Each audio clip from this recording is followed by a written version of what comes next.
ఈ title was coined by U R sir పిలిచి ఒకరోజు రా ఆఫీస్కి రా అన్నారు. అండ్ నేను వెయిటింగ్ డైలాగ్ వర్షన్ చెప్పేసిన తర్వాత సార్ ఇంకా చెప్తాను అన్నారు కానీ ఎప్పుడో చెప్పలేదు. పిలిచారు, పిలిస్తే ఎప్పుడు చేయొచ్చు ఏంటో చెప్తారు, ఏ ప్రొడక్షన్ చెప్తారు అంటే మన టైటిల్ ఒకటి అనుకున్నాను అన్నారు. నేను ఏంటి సార్ అంటే మన టైటిల్ మాస్ జాతర.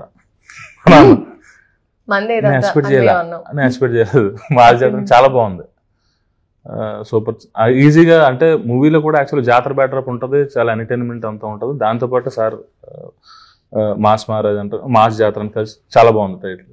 సో ఆ తర్వాత మంద ఇదంతా అన్నది నేను అనుకునే మంద ఇదంతా. సో తర్వాత ఆయన వద్దన్నారు. యాక్చువల్గా తీసేద్దాం అంటే ఒకసారి పెట్టి చూద్దాం సార్ అన్నాను. అంటే నాకు అర్థమైంది నువ్వు తీయలే డిస్కషన్ అంతా.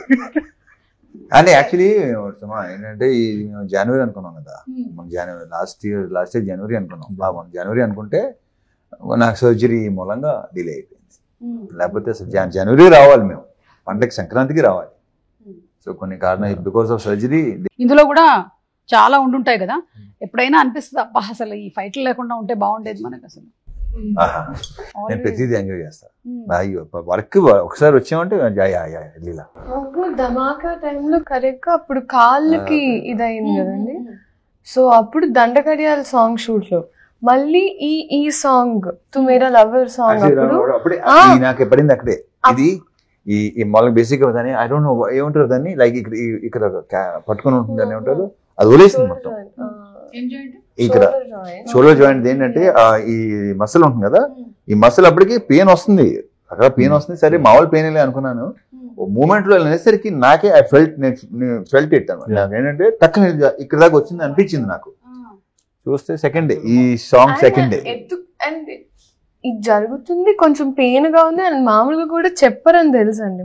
ఇంకా అప్పటికి ఒక సినిమా చేసాక నాకు అర్థమైపోయింది సార్ చెప్పరు.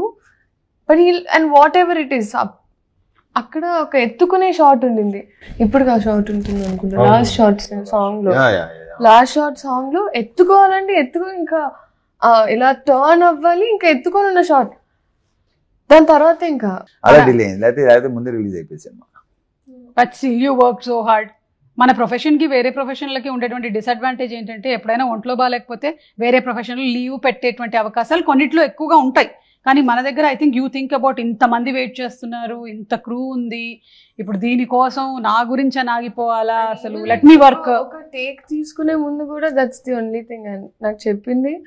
దట్ ఒకవేళ ఒక సీన్ లో ఎప్పుడైనా నేను అడిగాను సార్, ఒకవేళ మనం ఎక్కువ టేక్స్ తీసుకుంటే మీకు లైక్ కాన్షియస్ అవుతారని కొన్ని యాక్టర్స్ ఇప్పుడు నాకు కూడా ఒక 3rd 4th టేక్ తర్వాత నేను కొంచెం వణుకుతా, అయ్యో నా వల్ల.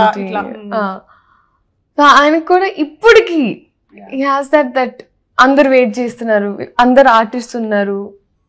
ఐ థింక్ సక్సెస్ పెరిగే కొద్ది రెస్పాన్సిబిలిటీ ఇంకా ఎక్కువైపోద్ది కదా. ఇంకా అంటే ఆ వన్ టేక్ అనేది ఇంకా పీపుల్ స్టార్ట్ జడ్జింగ్, చూస్తూ ఉంటారు, దిల్ బి వెయిటింగ్ క్లాప్ కొట్టడానికి అంతా. సో ఐ థింక్ ఆ ప్రెషర్ ఇంకా ఎక్కువ ఉంటుంది అనిపిస్తుంది నాకు. బట్ ఐ డోంట్ థింక్ అసలు క్లాప్స్ కొడితే by mistake setup song shoot అప్పుడు it was a moment. Especially ఆ ఇంజరీ తర్వాత లాస్ట్ షాట్ లో ఎత్తుకొని జనాలు క్లాప్ కొడితే తిట్టేసి వెళ్ళిపోయారు. క్లాపులకి